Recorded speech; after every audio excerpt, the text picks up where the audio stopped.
Hello dear students, welcome in ASC starter. मैंने आपको 33 तक के क्वेश्चन करवा दिए हैं। क्लास 9th का मैथ्स का सैम्पल पेपर करवा रहा हूँ। ये सपोर्टिंग मटेरियल में ही आपको दे रखा है और सेम पैटर्न जो है यही रहेगा जो आपके पेपर जो आपके फरवरी के एंड में होंगे, ठीक है ना, या मार्च तक चलेंगे, है ना। तो कुछ बच्चे जो पूछ रहे थे वो मैंने डाउट आपका क्लियर कर दिया है। अब इसके और वाला क्वेश्चन हम आज करेंगे, क्योंकि देखो अभी बड़े बड़े क्वेश्चन है तो इस पर टाइम ज़्यादा लगेगा और मैं बिल्कुल डिटेल में आराम से बताऊंगा, ठीक है। हिंदी मीडियम इंग्लिश मीडियम दोनों में बताऊंगा। तो देखिए अब ना 33 का और वाला क्वेश्चन है। ये कह रहा है कि एक ना ABCD ट्रेपेजियम है। आप ये देख सकते हैं फिगर में, आपको दिखाई दे रहा होगा कि यहाँ पर क्या है, ये ट्रेपेजियम है, ठीक है। हिंदी में समलम चतुर्भुज है और कह रहा है कि AB जो है वो किसके पैरेलल दे रखी है, DC के, इसके दे रखी है। और बोला है E जो है वो मिड पॉइंट है। E मतलब मध्य बिंदु है, मिड पॉइंट मतलब जो पूरी लाइन के बिल्कुल बीच में हो, ठीक है। तो ये कह रहा है कि हमें एक और चीज़ दे रखी है कि DC जो है वो EF के पैरेलल है। ये जो DC है वो EF के पैरेलल भी दे रखी है। अब खुद सोचो, ये इसके पैरेलल है और ये इसके पैरेलल है, तो ये इसके पैरेलल होगी नहीं होगी। जैसे 3 रुपये इसके पास है, 3 रुपये इसके पास है, 3 रुपये इसके पास है, इसके पास भी 3 रुपये है, तो तीनों के पास बराबर ही तो हुए, ठीक है।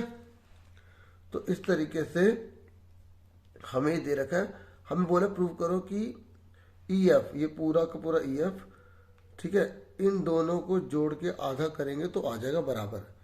तो बहुत ही आसान है, ज़्यादा मुश्किल नहीं है। मिड पॉइंट जो थ्योरम आपने पढ़ी होगी चैप्टर 8 में, उसी के बेस पर है और उसका कन्वर्स है, ठीक है। तो आपको मैं एक बार बता दूं, इसके बेस पर एक क्वेश्चन भी आता है, छोटा सा बता दूं। ये देखो, याद रखना इस बात को कि अगर ये मिड पॉइंट है, ये मिड पॉइंट है, इसको मिला देंगे तो ये लाइन इसकी डबल होगी। अगर ये 100 है तो ये 50 होगा। अब मैंने बोला ये लाइन इसकी डबल होगी तो ये 50 से 100 होगा, ठीक है। ये एग्जाम में कई बार पूछ लेता है तो आप बता देना, ठीक है। अगर ये 20 का है तो कितने का होगा, 40 का होगा, ठीक है।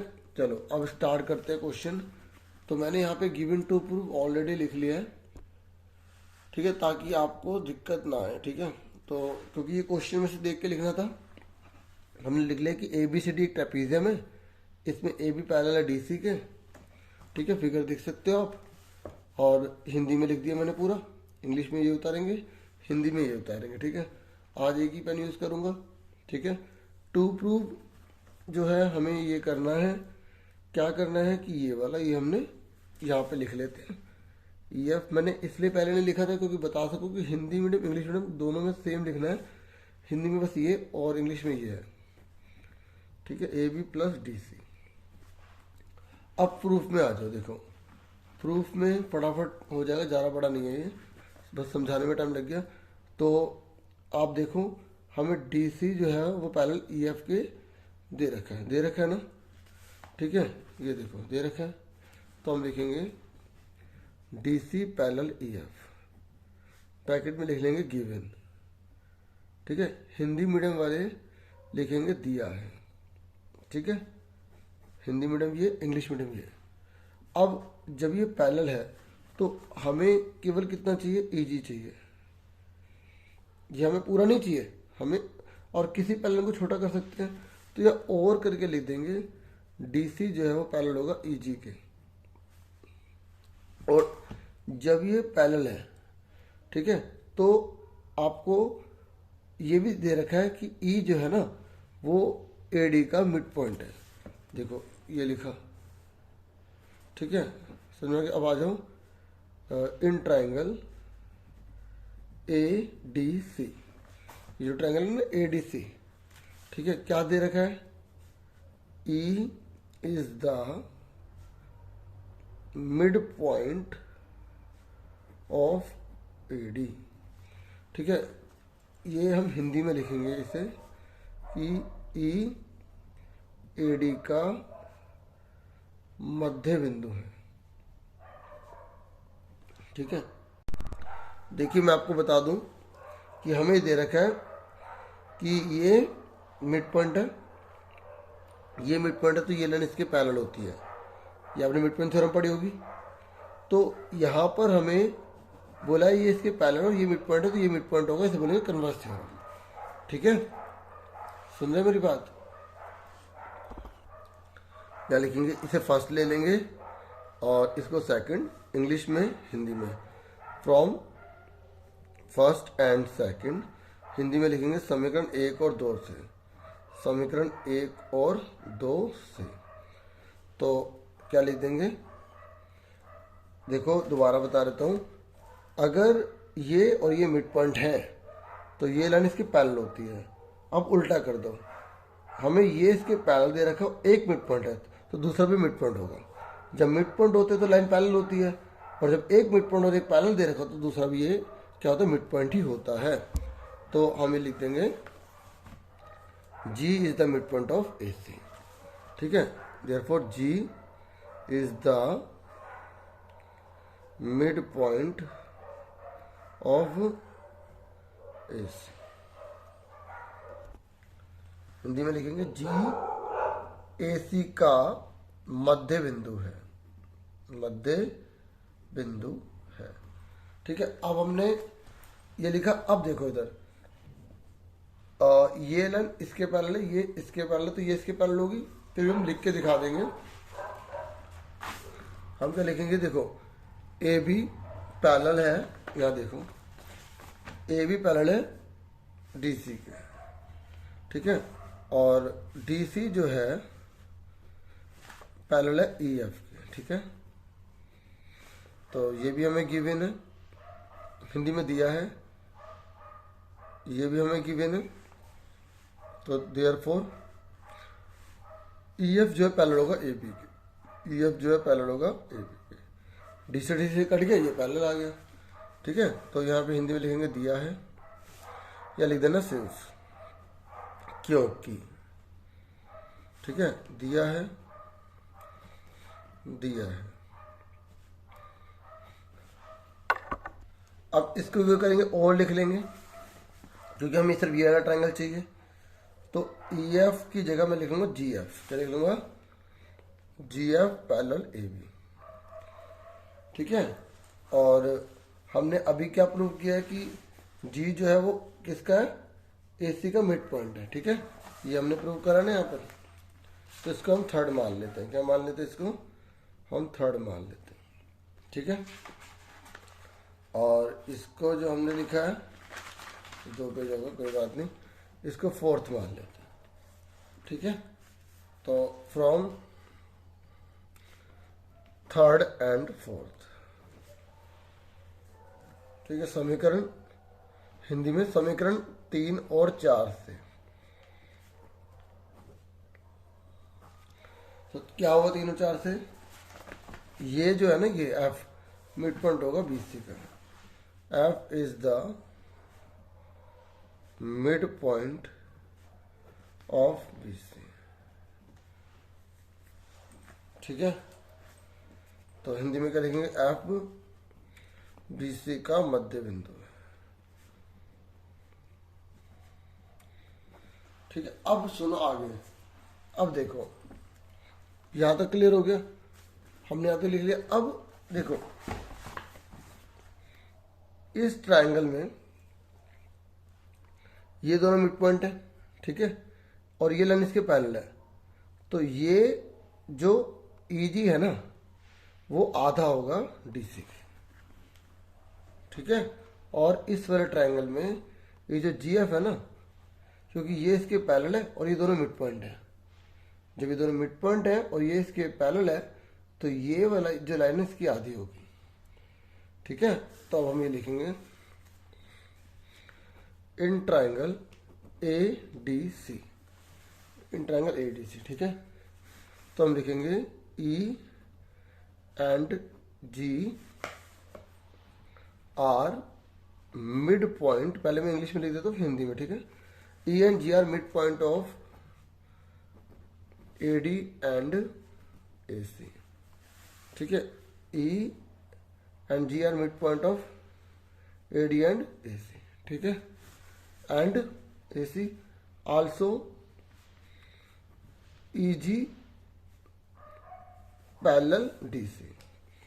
ठीक है, ये EG है, ये इसके पैरेलल भी है। तो इसका मतलब क्या हुआ, इसका मतलब क्या होगा कि ये जो DC है ना, या जो EG है, EG वो आधा होगा DC। इसको मैं हिंदी में लिख देता हूँ। त्रिभुज ADC में, कई बच्चे सोचेंगे सीधा हम ये कर दें। देखो उस पूरे स्टेटमेंट के समय सारे एक एक चीज डिटेल में बता रहा हूँ, ठीक है। त्रिभुज ADC में, ठीक है, E तथा G AD एवं AC के मध्य बिंदु है, तथा EG पैरेलल है DC के, तो देयरफॉर EG जो है वो आधा हो जाएगा DC। ठीक है, अब कौन सा ट्रायंगल लेंगे? ABC में, ठीक है, इन ट्रायंगल ABC। अब ABC में क्या लिखेंगे? वही सेम लिखेंगे कि ये जो G है और F है, ठीक है, G and F are the mid point of G किसका है? AC का, AC एंड BC, ठीक है। आल्सो GF पैरेलल AB, ठीक है। अब ब्रैकेट में लिखना चाहिए, एवर प्रूव लिख सकते कि ऊपर हमने प्रूव कर दिया है, ठीक है। नहीं तो हमें पता ही है, जब टीचर देखेंगे कहाँ भी करा हो बच्चा तभी तो लिख रहा है, ठीक है। देयरफॉर क्या होगा? ये जो GF है, GF वो आधा हो जाएगा AB का, ठीक है। अब इसको हम 5th मान लेते हैं, इसको 6th मान लेते हैं। पहले मैं से हिंदी में लिख दूं, ठीक है। त्रिभुज ABC में, ये जो त्रिभुज ABC है, इसमें हमने लिखा G तथा F, ये हिंदी में लिख रहा हूँ, ठीक है। G तथा F AC तथा BC के मध्य बिंदु है, ठीक है, मध्य बिंदु है, तथा GF समांतर है AB के, इसलिए GF जो है ये F है, ठीक है। ये जो GF है वो आधा होगा AB के, ठीक है। तो ये हमारी आ जाएगी 6th इक्वेशन, ठीक है। और ये कौन सी थी? 5वीं, ठीक है। ये 5वीं और ये कौन सी है? 6ठी। तो इसको हम जोड़ देंगे, ठीक है। अब इन दोनों को जोड़ेंगे तो 5वीं और 6ठी को जोड़ देंगे, ठीक है। तो 5वें नंबर पे कौन है? ये EG, और इधर कौन है? GF, आधा DC, आधा AB, ठीक है, आधा DC आधा AB, ठीक है। अब देखो तो EG और GF को जोड़ो, कितना बन गया? EG और GF क्या बन गया? EF, क्या बन गया? EF। और आधा आधा कॉमन ले लो, अंदर क्या आ गया? DC प्लस AB, और यहाँ पहले AB लिखा है तो और करके EF बराबर आधा ब्रैकेट में AB plus DC, hence proved, ठीक है। इति सिद्धम, हिंदी में इति सिद्धम मतलब सिद्ध हो, ठीक है। थोड़े बड़े बड़े क्वेश्चन आप देख सकते हैं और मैं बिल्कुल आराम से आपको करवा रहा हूँ, ओके। अब आ जाइए 34 क्वेश्चन पर। जो 34वां क्वेश्चन है तो आप देख सकते हैं, यहाँ कह रहा है कि AC और BD एक वृत्त की जीवाएं हैं जो परस्पर समद्विभाजित करती हैं। सिद्ध कीजिए कि AC और BC व्यास है और ABCD एक आयत है, ठीक है। इंग्लिश में देख लो कि AC और BD कह रहा है दो कोड हैं लेकिन एक दूसरे को बाइसेक्ट करती हैं, मतलब एक दूसरे को बाइसेक्ट मतलब दो इक्वल पार्ट्स में डिवाइड करती हैं, ठीक है। और कह रहा है कि प्रूव करो कि जो कोड है ना वो एक्चुअल में डायमीटर ही है और वो दोनों रेक्टेंगल ही बनाएंगे, ठीक है। तो हमें ये करना है, ये 10 चैप्टर से है लेकिन ये बुक का क्वेश्चन नहीं है। तो हमें पहले सर्कल बनाना है, ठीक है। और ऐसा कोई भी क्वेश्चन है पहले गिवन टू प्रूव लिखना होगा, ठीक है। तो गिवन और हिंदी में, ठीक है। इस बार मैं ना अलग अलग करा देता हूँ ताकि किसी प्रकार की कोई प्रॉब्लम ना हो, ठीक है। तो मैं इस तरीके से अलग अलग कर देता हूँ। दिया है, ठीक है, हिंदी में अलग, इंग्लिश में अलग, कन्फ्यूजन है क्योंकि आज एक ही पेन है ना। तो दिया है सिद्ध करना है। तो दिया क्या है हमें, एसी और बीडी वृत्त की जीवाएं हैं, ठीक है। क्या गिवन है, AC and BD are two chords of a circle, ठीक है। तो हमें ये गिवन है, उसके बाद बोला हमें कि आपको प्रूव करना है ये। तो ये प्रूफ क्वेश्चन में से देख के लिख देंगे, यहाँ प्रूफ नंबर 1, प्रूफ नंबर 2, ठीक है, 1 और 2, ठीक है। तो वो तो हम क्वेश्चन में से देख के लिख ही देंगे। अब हम इसको प्रूफ करेंगे, ठीक है। उत्पत्ति, ठीक है। मैं इसे लिख देता हूँ फटाफट यहाँ पर वीडियो रोक के, ठीक है। देखिए मैंने ये लिख दिया, सेम था, ठीक है। अच्छा, हमें ना इसमें एक और चीज गिवन है, यहाँ पे आगे लिखा हुआ है दैट बाइसेक्ट ईच अदर, मतलब एक दूसरे को समद्विभाजित करती है। तो ये पूरा लिख लेना, दैट बाइसेक्ट ईच अदर, मतलब एक दूसरे के साथ मिलकर मतलब बराबर काट देती है, ठीक है। जो एक दूसरे को समद्विभाजित करती है, ठीक है, समद्विभाजित करती है, ठीक है। तो ये सब क्वेश्चन में से देख के लिखना होता है, ठीक है। यहां से आप देख सकते हैं, ठीक है।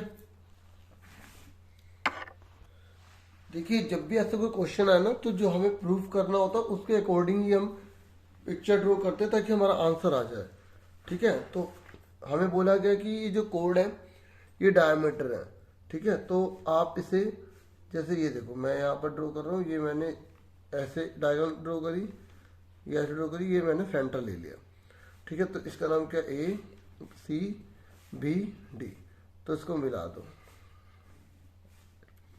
ठीक है। क्योंकि हमें प्रूव करना है कि ये डायमीटर ही होंगी, ये जो कोड है ना ये डायमीटर ही होंगे, ठीक है। हम अपनी मर्जी से कोड कैसे मर्जी नहीं बना सकते, क्वेश्चन के अकॉर्डिंग ध्यान रखना पड़ता है, जो प्रूफ करना है उसके अकॉर्डिंग बनाना है, ठीक है। तो अब हिंदी इंग्लिश में तो सेम ही रहेगी पिक्चर, 2 बार इसमें मैं क्या बनाऊं, फिर भी मैंने चलो यहाँ बना दिया, ठीक है।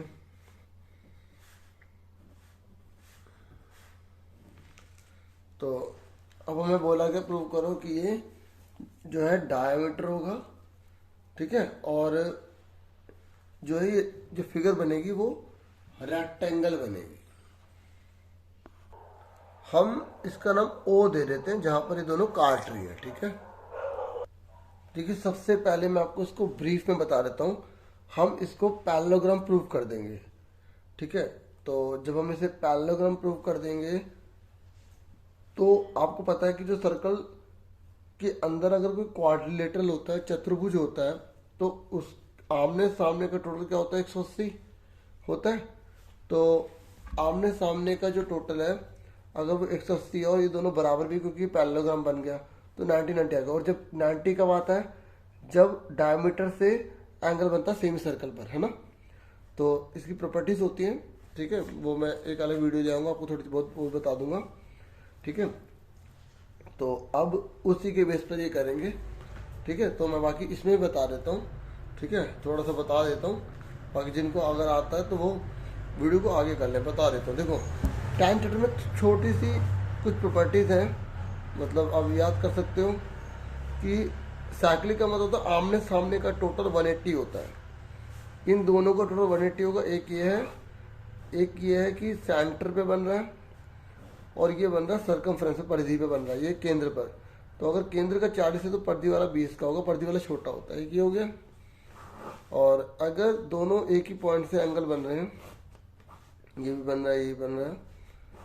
तो अगर ये मान लो सर्कमफ्रेंस पे टच कर रहा है, ये 70 का तो ये भी 70 का होगा, 70 का, दोनों में फर्क देख लो, एक सेंटर पे था एक सर्कमफ्रेंस पे, ये सब सर्कमफ्रेंस पे है, दोनों एक ही पॉइंट से पैदा हो रहे हैं, मतलब ये लाइन डाल तो सेगमेंट बन गया। एक ही वृत्तखंड में बने कोण है बराबर होते हैं, ठीक है।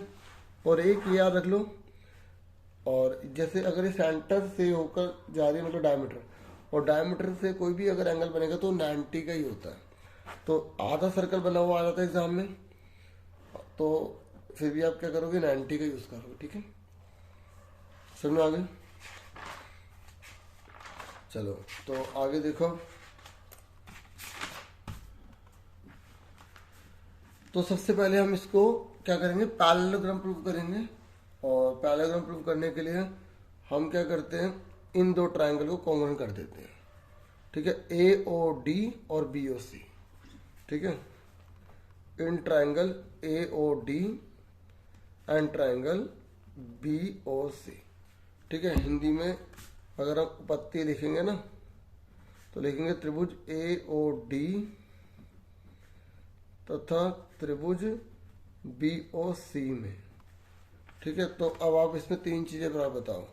देखो, AO बराबर OC होगा और BO बराबर क्या होगा, OD, क्योंकि हमें दे रखा है कि जो कोड है वो बाइसेक्ट करती है, हमें गिवन है, ठीक है। तो AO बराबर OC, ठीक है। AO बराबर OC, मैं इसे छोटा कर देता हूँ थोड़ा। AO बराबर OC और DO बराबर BO, ये क्या लिखेंगे, गिवन। ये भी क्या लिखेंगे, गिवन, ठीक है। तो AO बराबर OC, DO बराबर BO, ये क्या है, दिया है, ठीक है। अब तीसरी चीज बताओ कौन सी होगी। देखो, वर्टिकली अपोजिट एंगल, एंगल एक बराबर एंगल दो, कांटा लगा, ठीक है। एंगल एक बराबर एंगल दो के होगा, वर्टिकली अपोजिट एंगल, ठीक है। शॉर्ट में लिखना, पूरा लिखना। एंगल एक बराबर एंगल दो के होगा, ऊर्ध्वाधर सम्मुख कोण, ऊर्ध्वाधर सम्मुख कोण, ठीक है। पूरा लिख लेना, ऊर्ध्वाधर सम्मुख कोण, ठीक है। तो तीन चीजें जब बराबर बताते हैं तो ट्रायंगल क्या हो जाता है, ट्रायंगल हो जाता है कॉन्ग्रुएंट। कौन से रूल से हुआ, दो साइड के बीच में एक एंगल है, यानी कि SAS नियम द्वारा, ठीक है। तो त्रिभुज AOD ट्रायंगल BOC के कॉन्ग्रुएंट बाय SAS रूल। जब तीन चीजें बराबर है तो हर चीज बराबर होगी, तो हम ये लिख देंगे कि AD बराबर है BC। और आपको पता होगा कि जब एक सर्कल के अंदर अपोजिट कोड इक्वल होते हैं तो वो हमेशा पैरेललोग्राम पर आती है, ठीक है। समझ आ गया? तो लिखेंगे देयरफॉर ABCD इज पैरेललोग्राम, यहाँ लिख देना CPCD, ठीक है। सिंस अपोजिट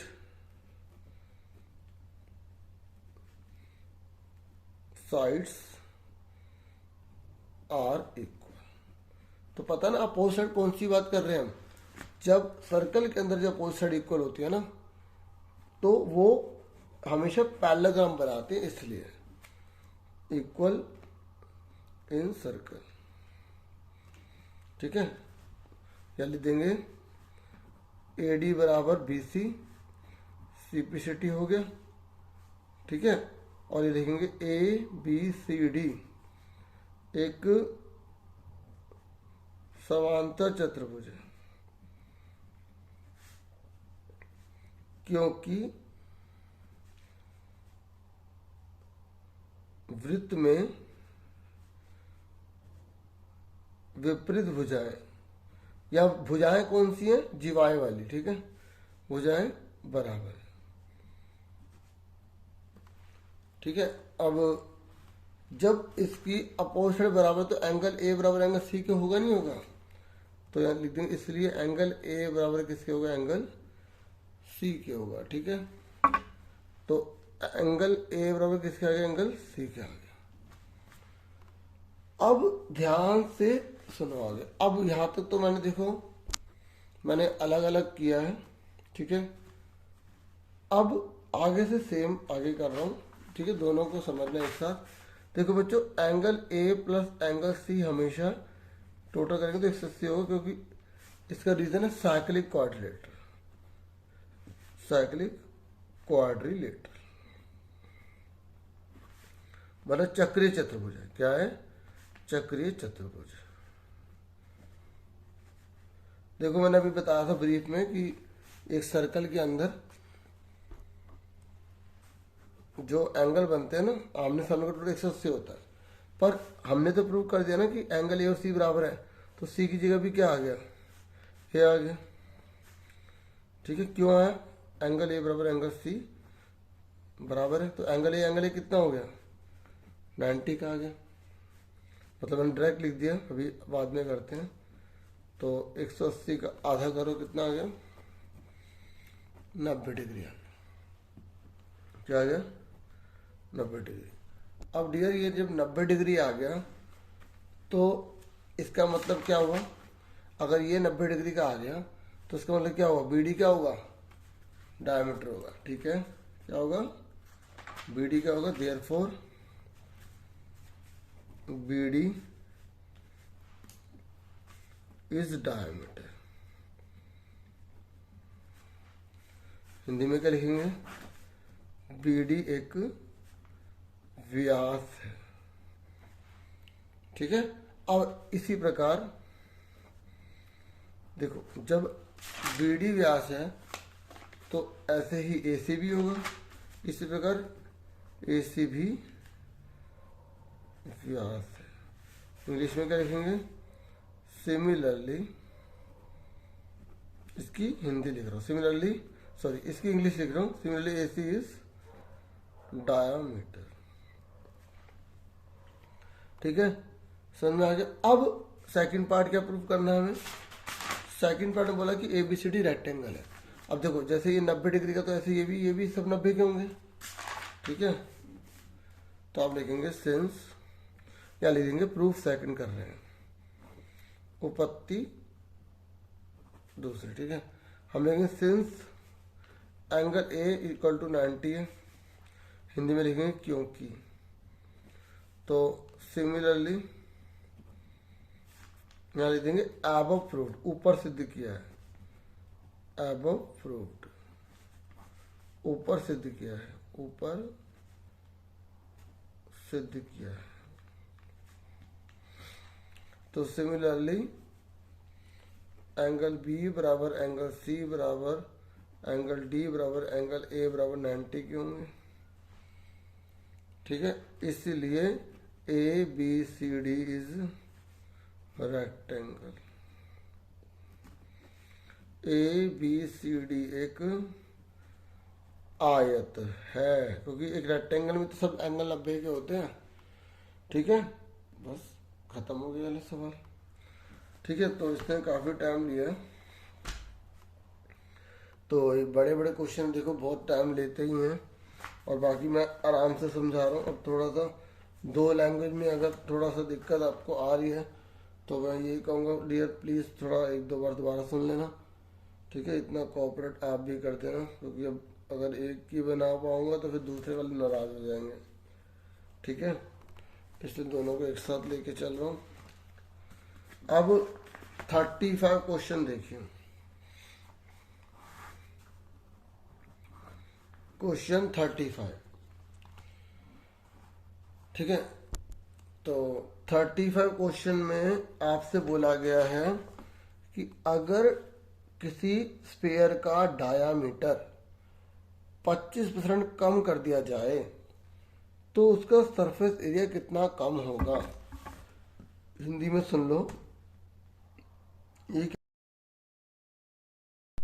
कह रहा है कि यदि एक गोले का व्यास 25% घटा दिया जाए तो उसका वक्र पृष्ठीय क्षेत्रफल कितना प्रतिशत घट जाएगा। देखिए यहाँ पर जैसे गोला लिखा है, इसकी जगह कोई और भी आ सकता है, जैसे आपको बेलन बोल देगा। बस आप पैटर्न समझ लो कैसे करना है। ठीक है, अब कई टीचर्स 100 मान के करवाते हैं, मैं आपको बिल्कुल सिंपल x मान के करवाऊंगा। अगर आपको अच्छा लगता है तो आप इसको फॉलो कर सकते हैं। ठीक है, तो स्टार्ट करते हैं।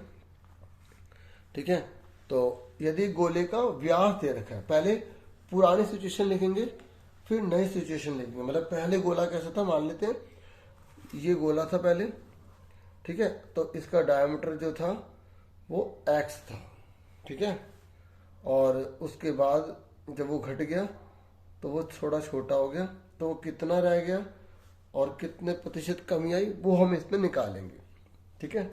तो ये फर्स्ट हो गया, ये सेकंड हो गया। तो गोले का व्यास, ठीक है, तो इंग्लिश में तो मैंने आपको बता ही दिया, अब समझा रहा हूं। तो यहां पर माना लिख लेंगे, let diameter of sphere, sphere का जो डायमीटर है वो हमने क्या मान लिया x, पर जो भी हम आंसर निकालते हैं डियर, हम वो किससे निकालते हैं, हम निकालते हैं रेडियस से, ठीक है। तो रेडियस लिखो, गोले की त्रिज्या, रेडियस ऑफ स्फीयर, तो कितना आ जाएगा यहाँ पर x/2, रेडियस तो आधी होती है। तो अब गोले का जो चीज बोलिए वही निकालेंगे, जैसे यहाँ पे वक्र पृष्ठीय बोला ना, तो वक्र पृष्ठीय को देखेंगे, ठीक है। तो गोले का वक्र पृष्ठीय क्षेत्रफल, देखिए गोले का वक्र पर क्षेत्रफल का फॉर्मूला क्या होता है, 4πr², इंग्लिश में बोलेंगे curve surface area of sphere, ठीक है। तो मैंने ना हिंदी में बता दिया था, इससे फिर मैंने वीडियो को काट कर अब दोबारा से बताया, काट दिया, आप ध्यान समझो। तो 4πr² आ गया, 4 की जगह 4 लिखा, पाई कितना है, पाई ही रहने देंगे। देखो इस क्वेश्चन की खास बात यह है कि आपको पाई को पाई में रहने देना है, पाई को खोलना नहीं है। आर कितना है, x/2, तो x/2 मल्टीप्लाई x/2, तो 2 से कट गया 2, 2 जा 4, 2 से कट गया 2 1 जा 2, तो कितना आ गया यहाँ पर πx² आ गया, ठीक है, समझ में आ गई। अब हम इसको बोल देते हैं न्यू, क्योंकि ये पुराना तो हमने इसमें कुछ लिखा नहीं, ठीक है। तो अब ये नया हो गया, तो हम क्या लिखेंगे, अब उससे बोले ना कितने % कमी आ जाती है डायमीटर में, 25%, ठीक है। तो न्यू निकालेंगे, क्या निकालेंगे, न्यू, ठीक है। तो पहले आप लिख देना, if diameter of sphere is reduced by 25 centimetre, यदि गोले का व्यास 25% कम हो जाता है, ठीक है, तब नए गोले का व्यास, अब बताओ नए गोले का व्यास क्या होगा, then diameter of new sphere, तो जो नया स्फीयर है उसका क्या होगा डायमीटर। देखो अभी पुराना वाला जो है वो कितना x, तो उस x में से 25% कम हो गया, भाई 25% तो कम हुआ, तो x में से घटाना पड़ेगा ना, कितना बचा, सिंपल सी बात है, अगर 25% कम हो गया तो 75 ही तो बचा, नहीं तो आप एल से मिलो, 100 एक कम 100 में से 25 का 75, 75/100 x, ये डायमीटर आ गया। पर हमें क्या चाहिए, रेडियस चाहिए, तो रेडियस ऑफ न्यू स्फीयर,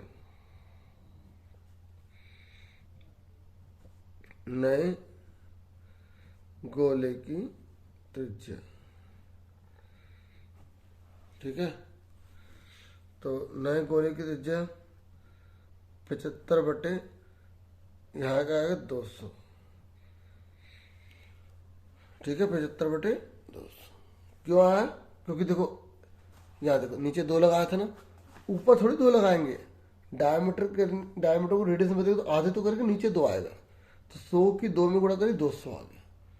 ठीक है, अब क्या निकालेंगे, सी एस से निकालेंगे। क्या निकालेंगे, सी एस से। ठीक है, तो curve surface area of sphere, कौन सा, न्यू।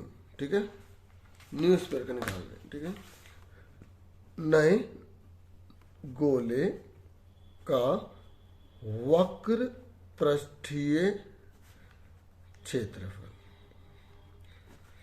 ठीक है, तो क्या फॉर्मूला होगा, फॉर्मूला तो वही रहेगा, 4 पाई आर स्क्वायर, यहाँ 1 डाल देंगे क्योंकि वहाँ दोनों की आर सेम है ना, तो इसलिए R1 दे देंगे।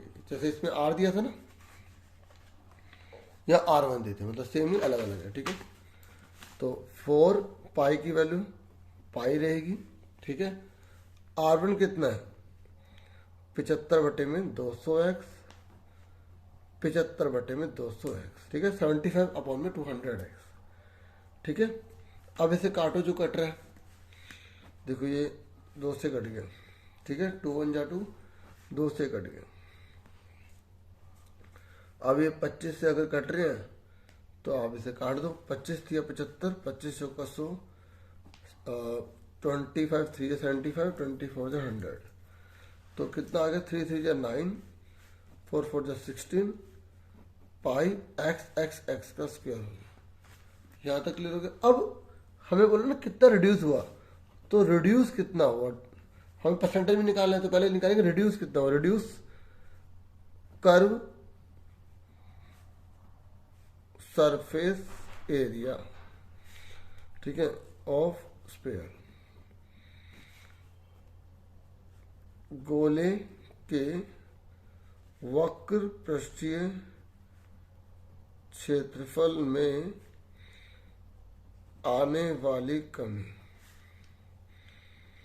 तो कितनी कमी आई, पहले कितना था, पाई एक्स स्क्वायर था, पहले कितना था, पाई एक्स स्क्वायर।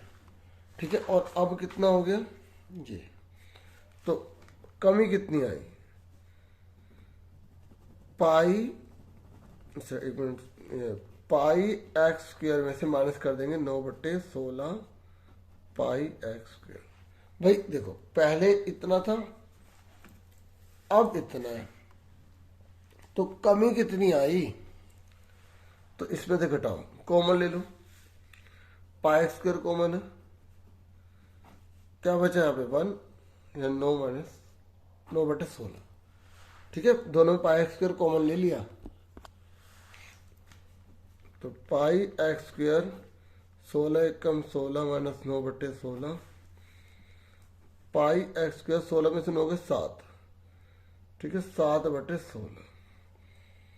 ठीक है, अब हम निकालेंगे परसेंटेज में। ठीक है, तो परसेंटेज में निकालने के लिए देखो क्या करेंगे,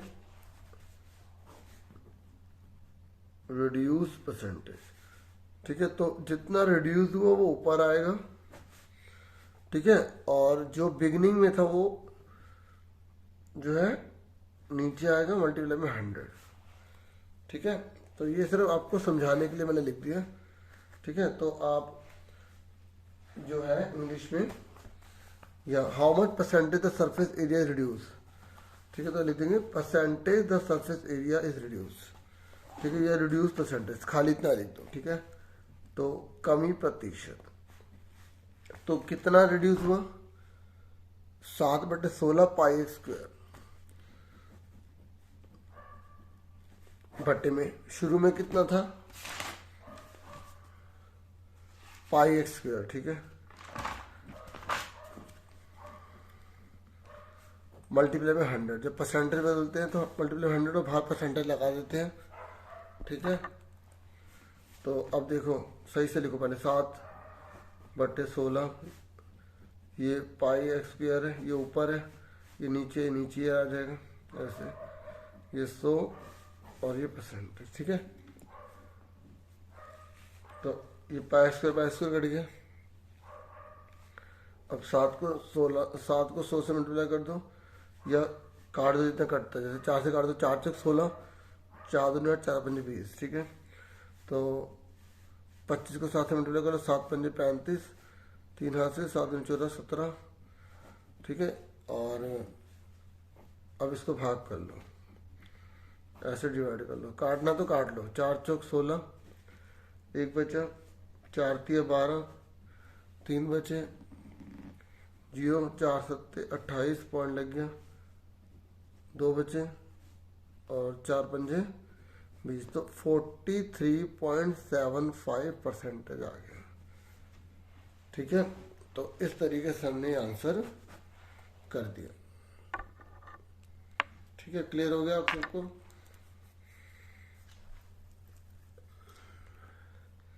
ठीक है, ये लिखना जरूरी नहीं है, अब सीधा रिड्यूस लिख के स्टैंडर्ड लिख देना, ठीक है, आपको फुल मार्क्स मिलेंगे। देखिए बाकी की जो क्वेश्चन है वो मैं आपको नेक्स्ट वीडियो में प्रोवाइड कर दूंगा, ठीक है। Thank you for watching and listening carefully. Take care dear students.